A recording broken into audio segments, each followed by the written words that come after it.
The same weekend I walked across the stage to collect my diploma. Summa cum laude, 4 years of overnight shifts at a gas station. My parents threw a party for 40 guests. Champagne, fairy lights, a custom cake with gold lettering. None of it was for me. It was my sister's engagement party.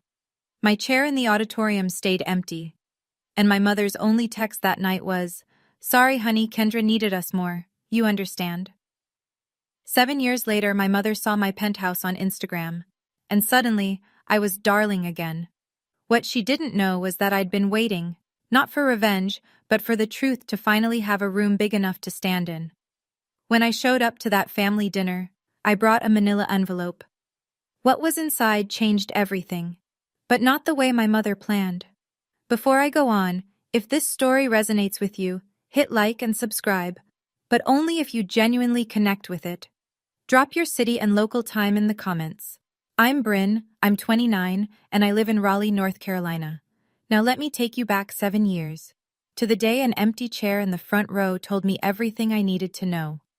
I grew up in Cooperton, Georgia, the kind of town where everyone knows your last name before your first. The Myers family lived in a yellow ranch house on Pecan Lane. 4 bedrooms, 1 bathroom, and a refrigerator covered in Kendra's face. Kendra is 3 years older than me. Prom queen, homecoming court, captain of the dance team. Every Friday our mother, Donna, would post a new photo album on Facebook. My beautiful girl at the fall formal. My star shining bright. You'd think she only had one daughter. I wasn't invisible, I was just convenient. I worked the 11 to 7 shift at the Shell station on Route 9, so I wouldn't need to ask for textbook money. I carried a 4.0 through all 4 years of high school. When I got the letter from NC State, full academic scholarship, I ran into the kitchen waving it like a flag. My mother glanced up from her phone. "That's nice, honey. Can you tell Kendra dinner's ready?" I taped my honor roll certificate on the refrigerator that night, right next to Kendra's senior portrait. By morning, it was gone. I found it in the recycling bin under a cereal box. When I asked my mother about it, she didn't even look up. It cluttered the fridge, Bryn. There wasn't room. There were 11 photos of Kendra on that refrigerator. 11. I counted. My father, Gerald, was a mechanic at Dillard's auto shop. Good hands, quiet mouth. He loved us both. I believe that. But he loved peace more. And in our house, peace meant agreeing with Donna. I didn't know it then, but that refrigerator was a scale model of everything that would come after. May 2019. NC State commencement. The arena held 4,000 people, and I could hear every single one of them. Families screaming names, air horns, someone's grandmother blowing a whistle. The noise was enormous. And in the middle of it, row 7, seats 4 and 5, empty. I'd sent the invitation 2 months early, reminded my mother 3 times. The last time, she squeezed my hand over FaceTime and said, "We'll be there, of course. Wouldn't miss it." They missed it. I walked across that stage in a blue gown with a gold cord. Summa cum laude. The dean shook my hand and said, "Outstanding work, Ms. Myers." I smiled. I looked at row 7. Nothing. Afterward, families swarmed the lawn. Girls my age buried in hugs, fathers lifting diplomas over their heads for photos. I stood by the exit, holding mine in both hands like a tray. My phone buzzed. One text from Donna. "Sorry, honey. Kendra needed us more. The engagement party was today, and you know how she gets. You understand, right?" I read it twice. Then I walked to the parking lot, sat in my Civic, and placed the diploma in the trunk, next to my laundry bag. I didn't cry. Crying would have meant I was surprised. And I wasn't. Not really. I sat there for 20 minutes. The lot emptied. I didn't know where to drive. What I also didn't know, not for another 7 years, was that my father had been in that arena.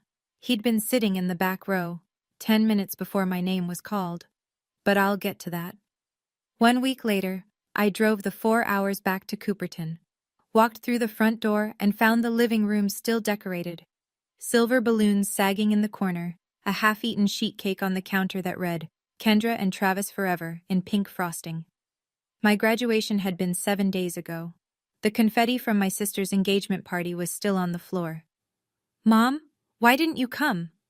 Donna was folding napkins at the kitchen table. She didn't look up. "Bryn, Don't make this about you again. Kendra's engagement was a once-in-a-lifetime thing. So was my graduation. She paused, looked at me the way you'd look at a child asking for a second dessert. You'll have other achievements, honey. Kendra needed the spotlight that day. I stood there, holding my car keys so tight the metal bit into my palm. Kendra walked in from the hallway, left hand raised, showing the ring to no one in particular. She hugged Donna, grabbed a piece of cake and sat down. She didn't ask about my graduation. Not how it went, not what I wore, not what the dean said. She talked about centerpieces for 20 minutes. Gerald sat on the sofa the whole time, Sports Center on mute. He didn't say a word. I picked up my bag. I should head back. Nobody asked when I'd return. But as I reached the door, I caught something. Gerald's eyes, lifting from the TV for half a second. There was something in them. Guilt, maybe, or the shape of a sentence he couldn't say out loud. He looked away before I could be sure. I drove 4 hours to ask one question. I got my answer before anyone opened their mouth. I moved to Raleigh that summer and didn't look back. Rented a studio apartment the size of a walk-in closet. Took an entry-level data analyst job at a logistics company. Ate rice and frozen vegetables 5 nights a week and told myself it was a lifestyle choice. It wasn't glamorous. But it was mine. 1 year after graduation, I was 23. My phone rang at 9 on a Tuesday night. Donna's voice, low and strained. Bryn, the mortgage payment went up. Your father's back is giving out. He can barely work full shifts. We might lose the house. I stared at my ceiling. That yellow ranch house on Pecan Lane. The porch where I learned to ride a bike. Gerald's workshop in the garage. How much do you need? $1,200 a month, just until we're back on our feet. $1,200, almost half my take-home pay at the time. I did the math in my head, then did it again, and agreed anyway. I set up an automatic transfer. The first one went through on October 15th. Every month after that, $1,200 left my account on the 15th. Like clockwork. Like rent for a house I didn't live in. Around 2 years ago, when I was 27, I met Marcus at a friend's housewarming party. He's a CPA, the kind of guy who reads bank statements the way other people read novels. Steady, direct. The first person who ever looked at my budget and said, Bryn, you're being too generous for your own good. I laughed it off. At the time, 6 years, $1,200 a month. I never once asked to see the mortgage statement. That was my biggest mistake. 3 years ago, the phone rang again. Same voice, same Tuesday night timing. Bryn, the car died. Your father needs a vehicle to get to the shop. I found a good deal. A used Chevy Equinox, $22,000. But my credit score won't qualify. I need you to co-sign. I held the phone away from my ear and stared at it. Mom, co-signing is a big commitment. It's a $22,000 loan, Bryn. I'll handle every single payment. Don't you trust your own mother? I thought about Gerald limping to the bus stop. I thought about the garage where he taught me how to change a tire when I was 12. I signed the papers the following week. For the first 2 years, Donna paid on time. Never missed a due date. I almost forgot the loan existed. Then, 6 months ago, I got a notice from the bank. Late payment. 14 days overdue. I texted Donna. Mom, the car payment was late. Is everything okay? Just a hiccup, honey. Don't worry about it. 2 months later, another notice. 19 days late. Mom, this is affecting my credit. Bryn, I said I'll handle it. You're making a big deal out of nothing. But it wasn't nothing. Marcus explained it to me one night over takeout. Every late payment hits your credit report. If your score drops below the threshold, it could trigger a review on your mortgage. My mortgage. The one on the penthouse I'd just closed on 6 months earlier. The biggest purchase of my life. Donna had my signature on a loan, and she was starting to use it like a leash. I sat at my kitchen counter one night and did what I do best. I ran the numbers. 72 monthly transfers at $1,200. That's $86,400. Sent to my parents over 6 years, for a mortgage. Then there was the cosign. $22,000 with my name on it, and a payment schedule that was starting to slip. My credit score had already dropped 11 points in 3 months. Marcus pulled up my mortgage agreement and pointed to a clause. If my credit fell below a certain threshold within the first 2 years of the loan, the lender could initiate a review. Not automatic foreclosure, but enough to trigger questions I didn't want to answer.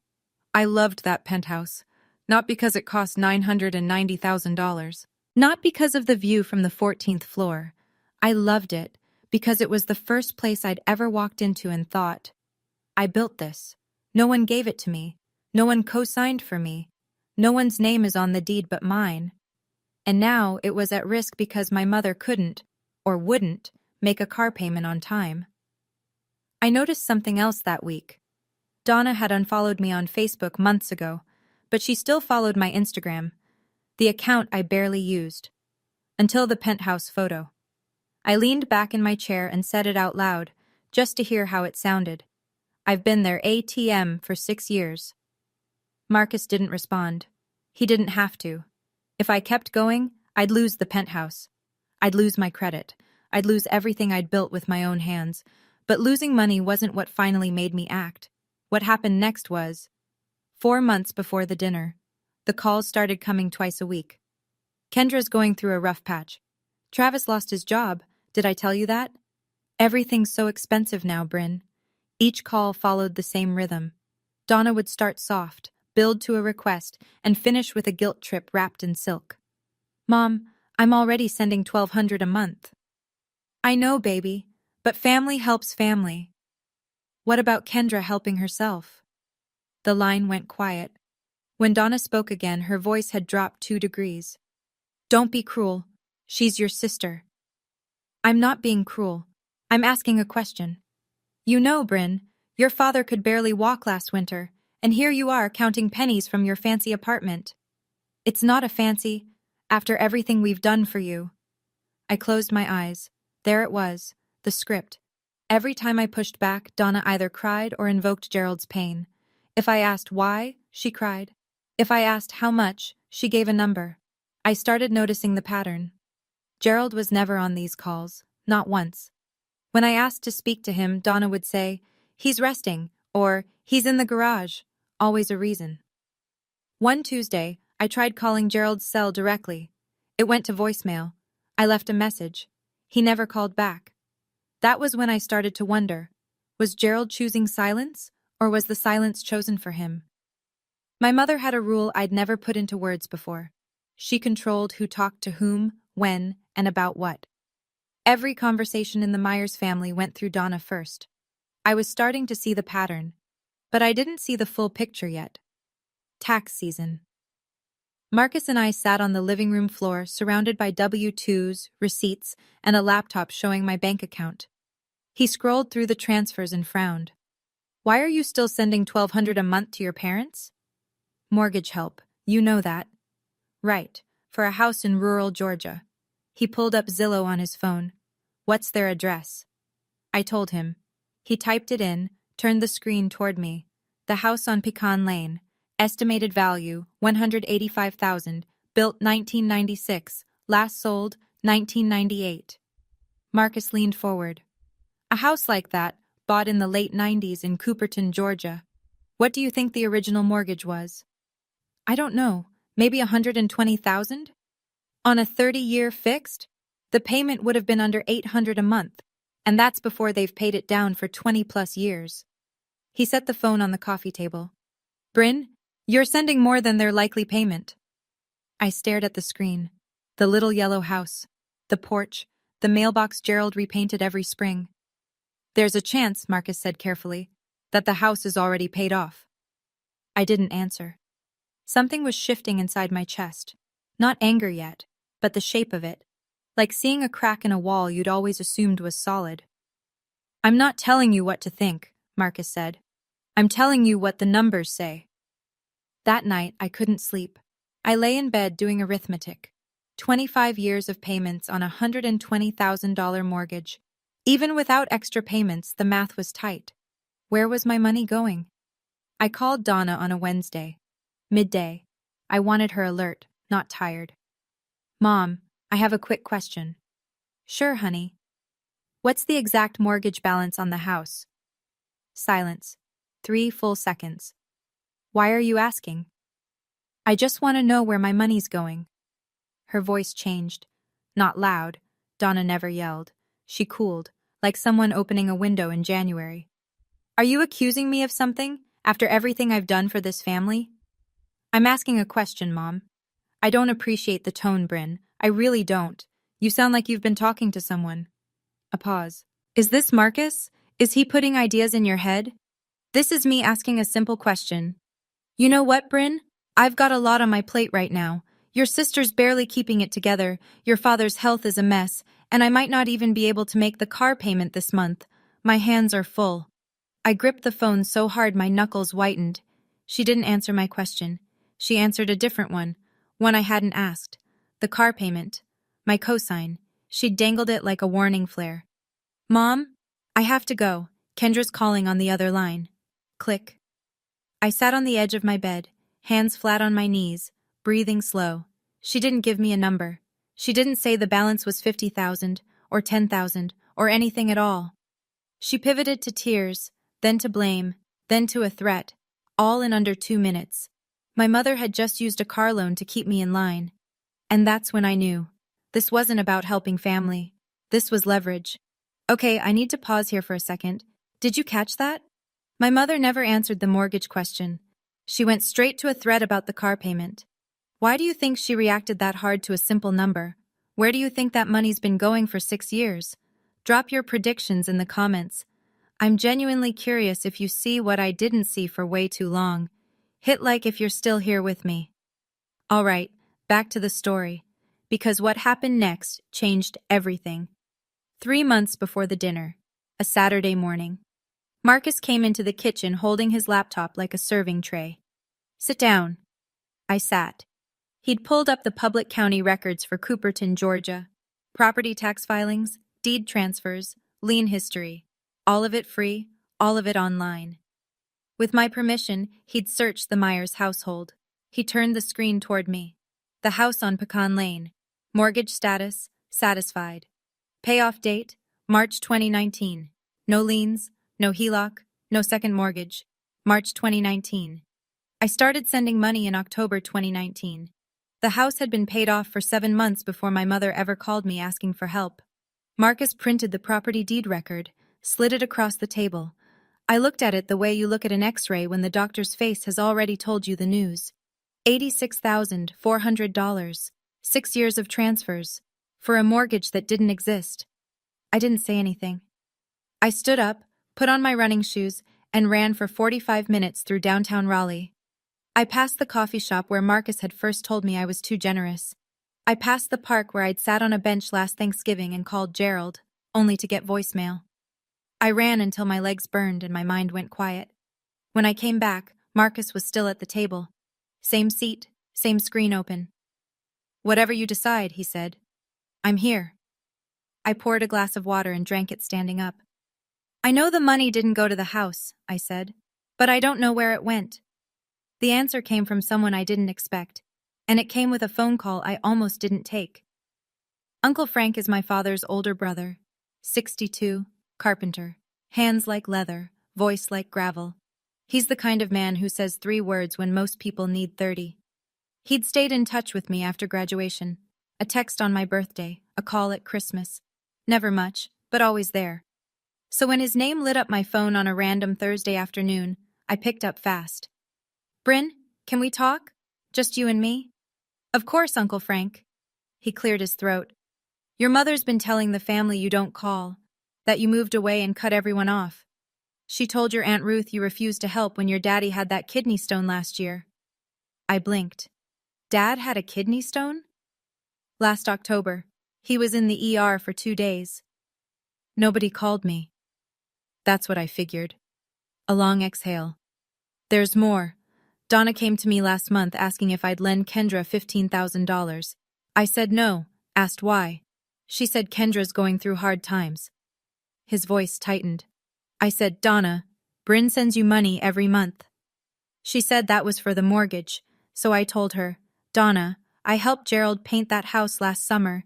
He told me himself, the mortgage is done. I stopped breathing. What did she say? Nothing. She hung up. The room tilted. My mother hadn't just lied to me. She'd lied to the whole family. About the money, about my absence, about everything. I don't know all the details, Frank said quietly. But something's wrong, sweetheart. Be careful when you go home. He said one more thing before hanging up. But I wasn't ready to share that part yet. I spent the next 6 weeks doing what I do best. Organizing. First, the car loan. I contacted the bank and applied to refinance the Equinox loan into my name alone. My credit score, despite the late payments, was still strong enough to qualify solo. The refinance removed Donna as co-borrower. She'd still have the car, but the loan was mine now. She couldn't use it as a leash anymore. If she stopped paying, I'd handle it directly and repossess the vehicle if needed. Second, the timeline. I printed my bank statements going back 6 years. Every transfer to Donna, date, amount, reference note. Then I placed the property deed record next to them. One column, purpose as stated by Donna Myers, mortgage assistance. Other column, actual mortgage status, paid in full since March 2019. 2 pages, clean, no emotion, just numbers. Marcus looked it over and said, "This reads like an audit summary." Good. I slid the pages into a manila envelope, put it in my bag. Third, and this one I didn't plan. I was cleaning out my closet that weekend when I found a box of college things, notebooks, a parking pass, and at the bottom, the graduation invitation I'd mailed to my parents 7 years ago. Cream cardstock, gold lettering. I'd written on the inside, Row 7, seats 4 and 5, saved for you. I held it for a long time. Then I put it in the envelope with everything else. I wasn't building a case, I wasn't plotting a scene, I was simply gathering the truth and putting it in order.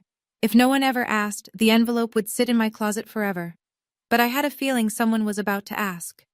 2 weeks before the dinner, a Sunday evening, I was standing on my balcony watching the sun drop behind the Raleigh skyline, pink and gold bleeding into the glass of the buildings downtown. I took a photo on impulse, 14 floors up, the city stretching out below, my coffee mug on the railing. I posted it on Instagram with one word, home. Friends commented. Co-workers sent heart emojis, normal stuff. 3 hours later, my phone wouldn't stop buzzing. Donna, Kendra, Aunt Ruth, Cousin Natalie, 2 aunts I hadn't spoken to in years. Is that your place? How much was that? When did this happen, Bryn? Girl, that view. And then a private message from Donna. I read it twice. Darling, we need to talk. We're waiting for you. Come home this weekend. Darling. My mother hadn't called me darling since I was 12 years old. Since before I became the daughter who could take care of herself. Since before Kendra became the son and I became background noise. Now, one photo of a penthouse, and suddenly I had a name again. I showed Marcus the message. He read it, set the phone down, and looked at me. What do you want to do? I already knew.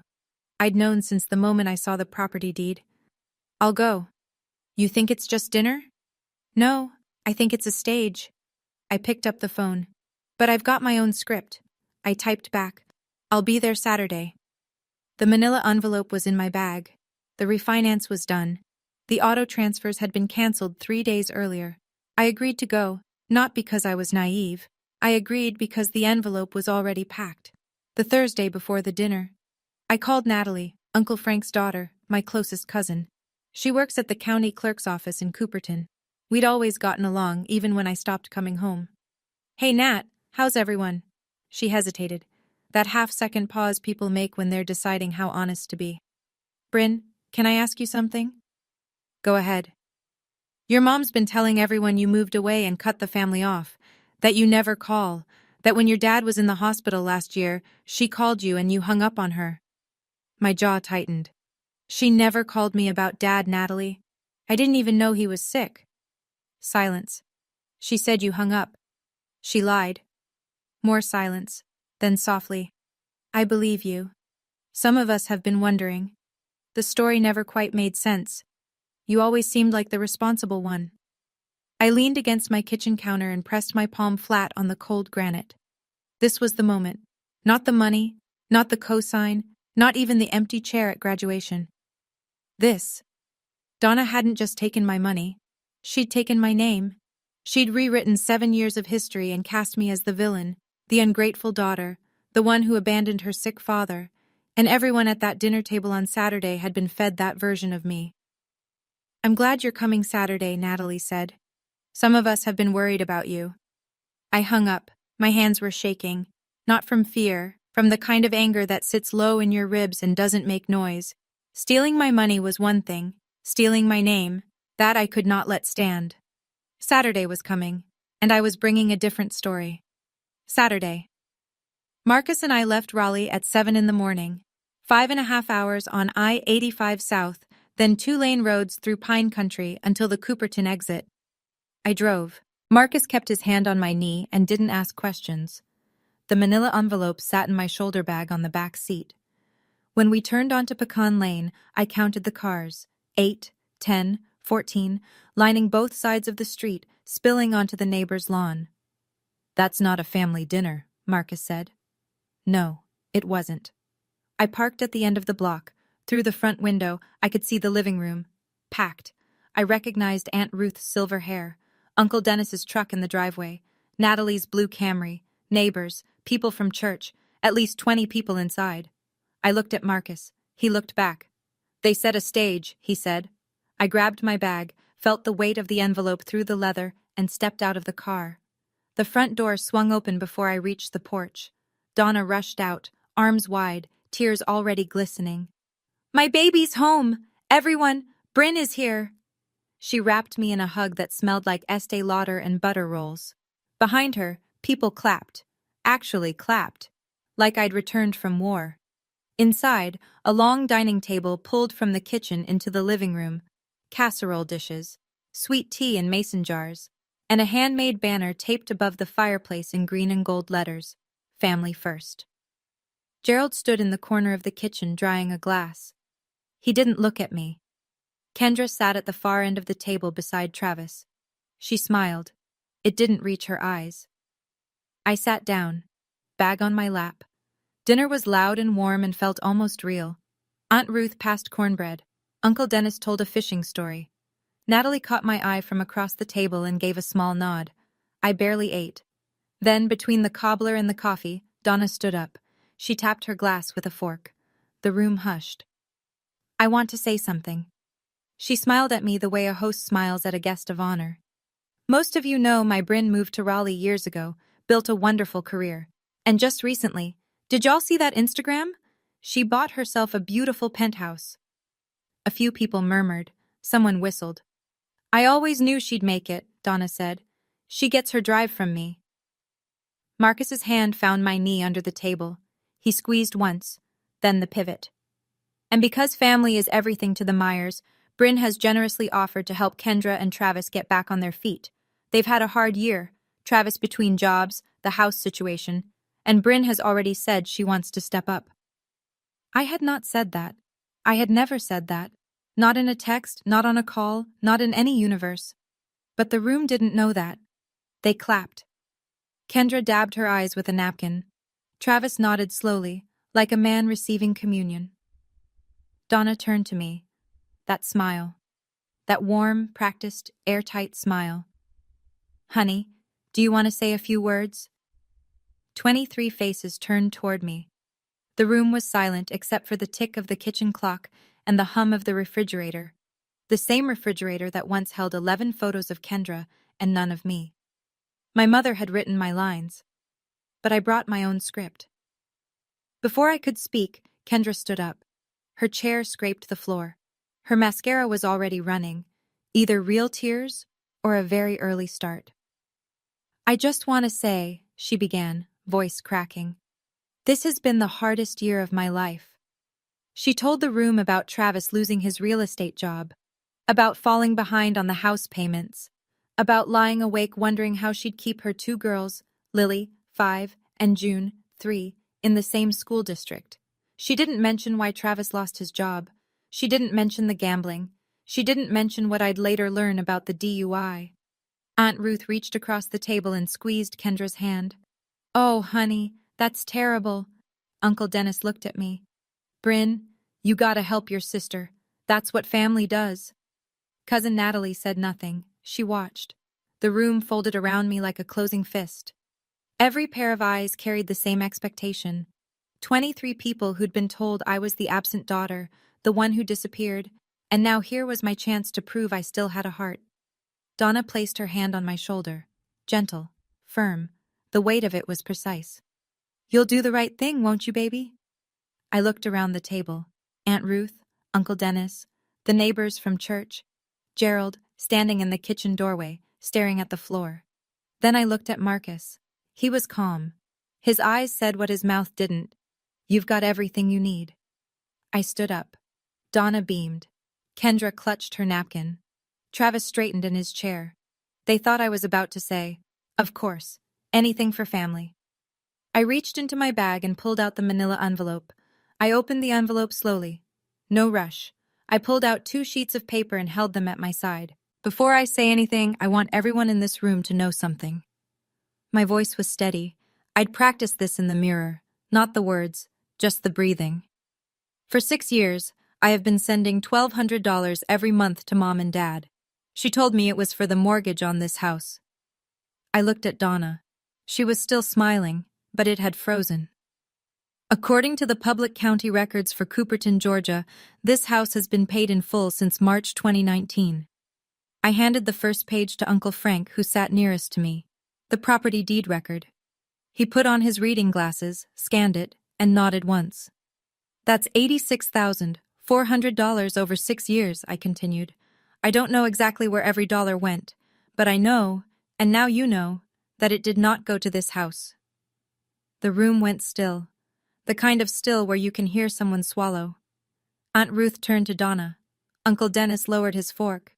The neighbor from church looked at her husband. Donna's smile vanished. "Bryn, this isn't the time." "You chose the time, Mom." My voice didn't waver. "You invited everyone here. You told them I offered to bankroll Kendra. That was a lie, so now they can hear the truth." I held up the second page, the timeline, dates, dollar amounts, stated purpose versus actual mortgage status, clean columns, no commentary. "I printed this for anyone who wants to see it. I'm not asking anyone to take sides, I'm asking you to look at the numbers." I set both pages on the table and sat down. Uncle Frank stood first, his chair pushed back hard enough to bump the wall. "Donna, is this true?" His voice was flat and heavy. "Gerald told me himself the mortgage was done. I asked you about it last month and you hung up on me." Gerald didn't move. His eyes stayed on the floor, but he didn't deny it. Aunt Ruth picked up the timeline sheet. "Read it slowly. Put it down." Looked at Donna the way you look at someone you just realized you don't know. "Donna, where did that girl's money go?" Donna's hands were trembling. This is a family matter. Bryn is airing dirty laundry in front of—" "You invited us, Aunt Donna." Natalie's voice cut clean across the room. "You invited us here to watch her say yes. You don't get to call it dirty laundry when she says no." 2 of the church neighbors exchanged a glance and quietly picked up their coats. Donna turned to Kendra, looking for support, a lifeline, anything. Kendra wouldn't meet her eyes. She was staring at the timeline on the table, lips pressed together, doing math she'd clearly never done before. Travis stood up without a word and walked out the front door. The screen banged shut behind him. Nobody stopped him. Nobody tried. Donna sank into her chair. For the first time in the entire story, she had no script, no pivot, no tears on cue. Uncle Frank picked up the property deed and held it where everyone could see. "You told the whole family this girl abandoned you. You told Ruth she hung up when Gerald was in the hospital." He shook his head. "Looks to me like it's been the other way around." Donna opened her mouth. Nothing came out. But I wasn't done. I know that last part was heavy. Honestly, standing in that living room, my hands were ice cold, but I wasn't shaking from fear. It was relief.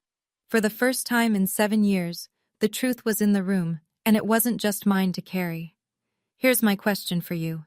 If you were in my shoes at that moment, would you let Uncle Frank keep going? Or would you stop here and walk out? I'd love to hear what you'd do. Drop it in the comments. And hit subscribe if you want to see how this ends, because even I didn't expect what came next. I reached into my bag one more time and pulled out a folded index card. Not a speech. 5 sentences I'd written at my kitchen counter the night before, with Marcus reading over my shoulder. I unfolded it and read. Starting today, the monthly transfers stop. They've already been cancelled. Donna flinched. I've refinanced the car loan into my name only.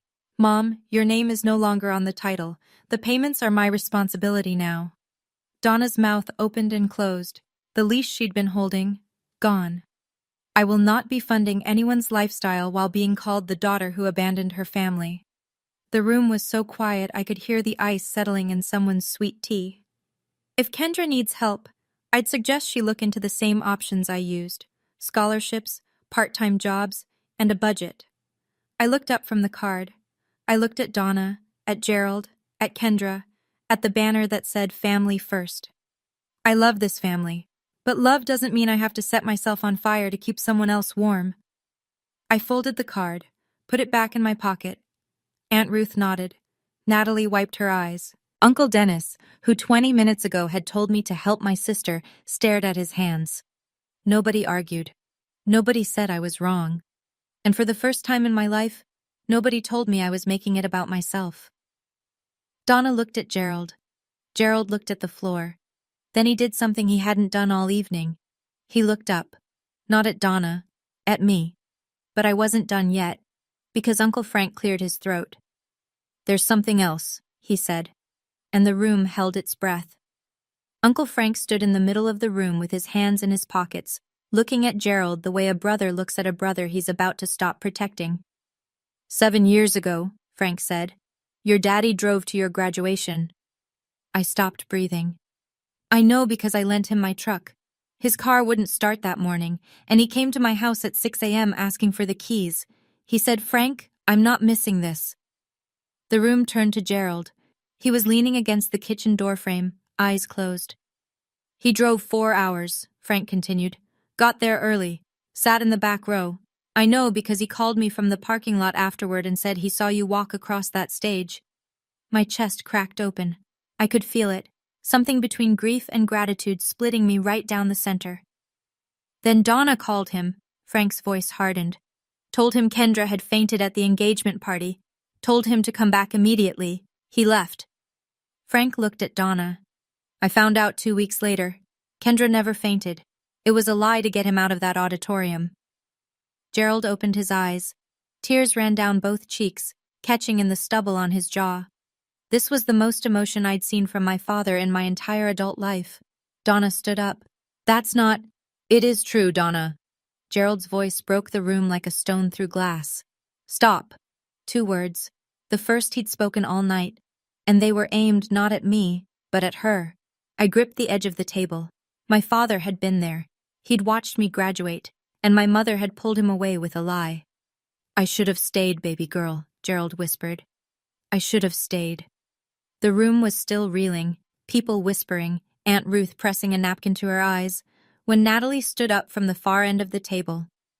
Since we're being honest tonight, she said, there's one more thing Aunt Donna didn't mention. The room pivoted. Natalie wasn't loud. She didn't need to be. She had the same steady energy as her father. 3 months ago, Travis Hadley was arrested for driving under the influence. He was processed through the county clerk's office. She paused. I handled the paperwork. Aunt Donna posted his bail that same night. The silence hit different this time. This wasn't about money or mortgages. This was about trust. Kendra turned to Donna, her face drained white. What? Travis had come back inside and was standing near the door. He went red from the collar up. Kendra stood. You were arrested? 3 months ago? Travis said nothing. Kendra spun toward Donna.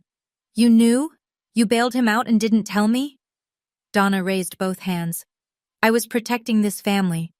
No, Donna. Uncle Frank's voice was granite. You were protecting an image. There's a difference. Donna collapsed back into her chair. The banner above her head, Family First, hung there like a caption no one believed anymore. For the first time in my memory, my mother didn't have a rebuttal. No tears, no deflection, no after everything I've done. Just silence, and a tablecloth she kept smoothing with both hands, over and over, like she could press the wrinkles out of the evening. I looked around that room, at the faces of people who had, until 15 minutes ago, believed I was the problem. Now they were looking at Donna, and she had nowhere left to turn. Things moved quickly after that. Uncle Frank put his hand on Gerald's shoulder. "Come on, brother, let's go get a coffee." Gerald hesitated, looked at Donna, then looked at me. Then he did something I'd never seen him do in 30 years of marriage. He chose someone other than Donna. He picked up his jacket and walked out the front door with Frank. The screen door closed softly behind them. No slam, just a click. But it echoed. Aunt Ruth came over and held both my hands. "We didn't know, sweetheart. I'm so sorry. If I'd had any idea." Uncle Dennis stood behind her, arms crossed, shaking his head. "Donna told us you'd gone cold. I should have called you myself." Natalie hugged me at the door. "You did the right thing. I know it doesn't feel like it right now." It didn't, and it did, both at the same time.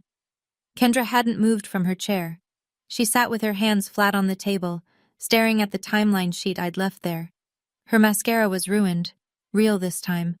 Not performance tears, processing tears. Travis was already gone. His truck pulled out of the driveway while Aunt Ruth was still talking.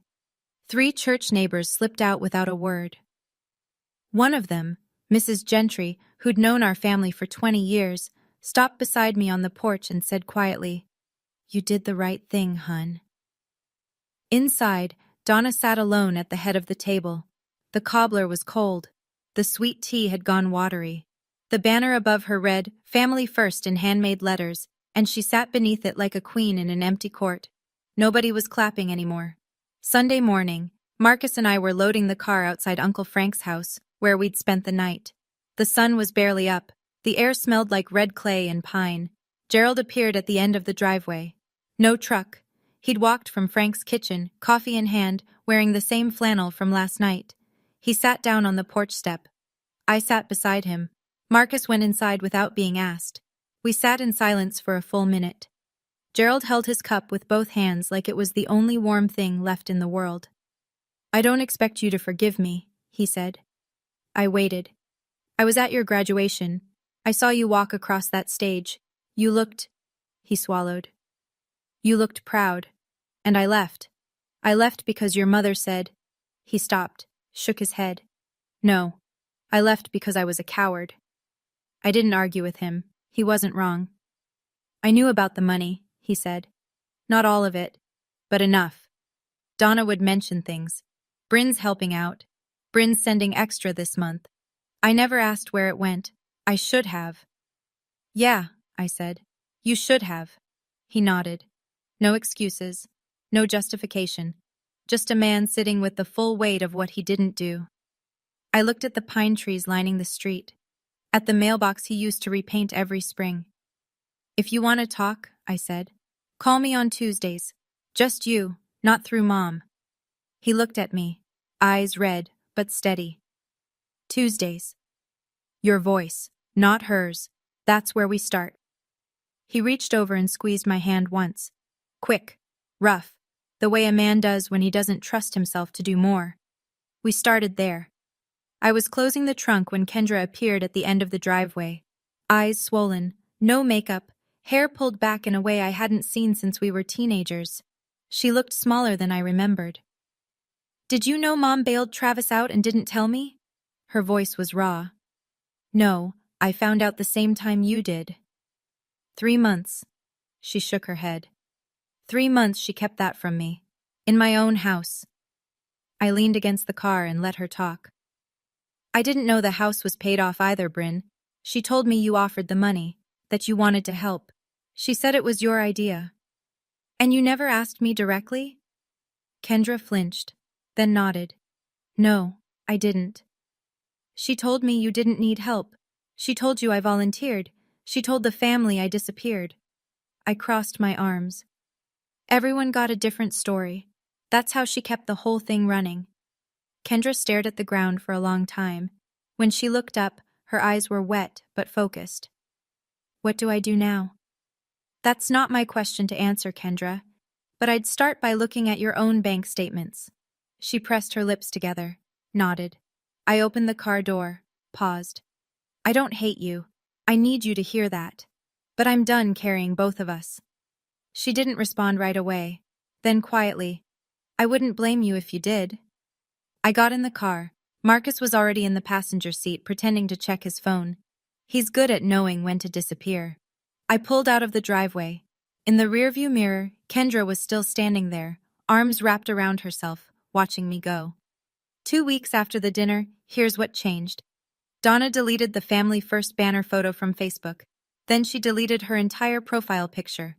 For the first time in a decade, her page went dark. No posts, no albums, no carefully curated image of the perfect Southern family. Gerald called me on a Tuesday. 8 minutes. Mostly silence. He talked about a carburetor he rebuilt at the shop. I told him about a project at work. We didn't mention Donna. We didn't need to. The call itself was the point. The following Tuesday he called again. 12 minutes. He asked about Marcus. Kendra texted me 3 weeks later. I filed for divorce. No explanation needed. I'd later learn she found credit card statements Travis had hidden, online gambling losses totaling $47,000. The DUI was just the piece that broke through. Uncle Frank organized what he called a real family dinner. No banners, no speeches. Just Frank, Gerald, Natalie, Aunt Ruth, and me on a video call. We ate and talked and nobody performed. Donna texted me 3 times. I didn't block her, but I didn't respond. Her last message read, "I did what I thought was best for this family." I read it sitting on my balcony, Raleigh stretching out below me. Marcus brought coffee and sat in the other chair. "You going to reply?" "When she's ready to acknowledge, not explain." He nodded. 14 floors up, the city hummed. My mortgage was safe. My credit was climbing back. $1,200 a month was sitting in my account now, right where it belonged. My bank account gained $1,200 a month. But the real thing I got back was quieter than money. It was the sound of my own name, finally said by people who knew the truth. People ask me about the penthouse sometimes. They see the photo, the skyline, the balcony, the light. And they think that's the point of the story. It's not. I didn't buy the penthouse to prove anything to anyone.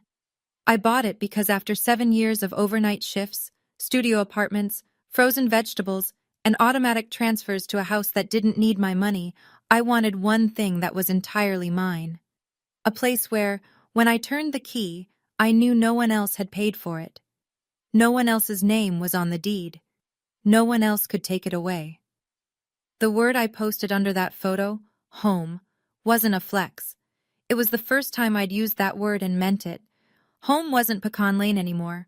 Home was a place I'd built myself, brick by brick, paycheck by paycheck, while my family looked the other way. Last week I was unpacking the last box from my closet. At the bottom, under a tangle of old chargers and college notebooks, I found the graduation invitation again. The cream cardstock, the gold lettering, and my handwriting on the inside. Row 7, seats 4 and 5, saved for you. I stood in the living room holding it, 14 floors of city light coming through the windows, and I realized I wasn't sad anymore. I wasn't angry. I was just done carrying it. I put the invitation on the bookshelf next to a photo of Marcus and me at a friend's wedding and a postcard from Uncle Frank.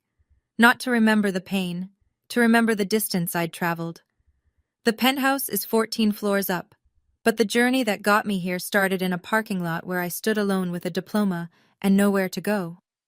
So where does everything stand now? Gerald and I talk on Tuesdays. The calls are getting longer, 15 minutes last week. He told me he's been going to the diner on Main Street by himself, which might not sound like much, but for a man who spent 30 years orbiting Donna's schedule, it's a revolution. He's not perfect. He spent 7 years watching and saying nothing. But he's trying, and trying counts, as long as it's consistent. Kendra reached out a month after the dinner. One text. I started therapy. I wrote back, that's good. Short, not cold, just honest. I'm not ready to rebuild with Kendra yet. She accepted the money for years and never once asked where it came from. She's not the villain of this story, but she's not innocent either. We'll see. The door's not locked, but it's not open wide. Marcus and I are solid. He doesn't bring up the dinner unless I do. Some nights we sit on the balcony and say nothing. Those are my favorite evenings. And Donna, she hasn't reached out in a way that feels real. Her texts are still wrapped in justification. I was trying to keep this family together. You don't know the pressure I was under. None of it starts with I was wrong. I'm not waiting for a perfect apology. I know she may never give one. But the minimum is acknowledgement, not explanation, not deflection, not repackaging, just, I lied and it hurt you. Until that happens, the door stays where it is. Boundaries don't require the other person's approval, they only require yours. I learned that at 29, sitting in a living room full of people who finally heard the truth. Better late than empty. I'm not telling you this story so you'll hate my mother. I'm telling you because somewhere out there, someone is listening to this in their car, or on their headphones, or lying in bed at midnight, and they're sending money every month to someone who promised it was for one thing, but it's going somewhere else. They're getting calls that start with family helps family, and end with guilt. They're being told they're selfish for asking where their own paycheck goes. If that's you, here's what I want you to know. You are enough. You've always been enough. The person who can't see it, that's their blindness, not your failure. Loving your family doesn't mean you have to let them consume you. You can love someone and still say, no more. Those two things don't cancel each other out. They never did. And if the day comes when you draw a line and they call you ungrateful or selfish or cold, remember this. Selfish people rarely lose sleep worrying about being selfish. The fact that it keeps you up at night is proof you're not what they say. I used to think strength meant enduring, taking the hit and standing back up. And sure, there's a kind of strength in that, but there's another kind. The kind where you stop stepping into the ring altogether. That's where I am now. Not fighting, not running, just standing in a home I built with my own name on the door, drinking coffee on a balcony 14 floors above a city that doesn't know my story. The empty chair at my graduation used to be the saddest thing I owned. Now it's just a chapter. And the chapter has a different ending than the one my mother wrote for me. 7 years ago my mother texted me, "You understand, right?" For a long time I thought I did. I thought understanding meant accepting, absorbing, making room for other people's choices and calling it grace. I don't think that anymore. Today, if she asked again, I'd say, "Yes, Mom. I understand now. I understand that I deserved better, and I finally gave it to myself." My diploma hangs in my home office now, next to a photo of Marcus and me at his sister's cookout, a framed postcard from Uncle Frank that says, "Proud of you, kid," in his carpenter's handwriting, and my first marathon finisher's medal. Raleigh Half Marathon, 2 years ago. I cried at the finish line. Not because it hurt, because nobody had to carry me. On Tuesday nights, my phone rings. Gerald's name. I always pick up. Last week he said, "I told my buddy at the shop about your penthouse." He said, "Your girl did all that on her own?" And I said, "Yeah, she did." I pressed my lips together so he wouldn't hear me smile. That's enough for now. It's not a fairy tale. It's not a full reconciliation. Some things don't come back all the way, and I've made peace with that. But I'll tell you what I have. I have a home. I have a man who reads bank statements for fun and never once told me how to feel. I have a father who's learning to call. I have a bookshelf with a 7-year-old invitation on it and a view of the city I chose for myself. And I have my name back. Not the one Donna gave the family. The real one. The one I earned. If this story resonated with you, I'm glad. If you just listened for the drama, that's fine too. Either way, thank you for staying. Thank you for staying until the end. That means something to me. If you've ever had to set a boundary with someone you love, even when it cost you, I'd love to hear your story in the comments. I read every single one. Hit like if this one made you think. And if you want more, there's another story waiting for you in the description below. Same kind of family drama, but the twist? You won't see it coming. I didn't either. Take care of yourselves. And remember, your name belongs to you. Nobody else gets to rewrite it. See you in the next one.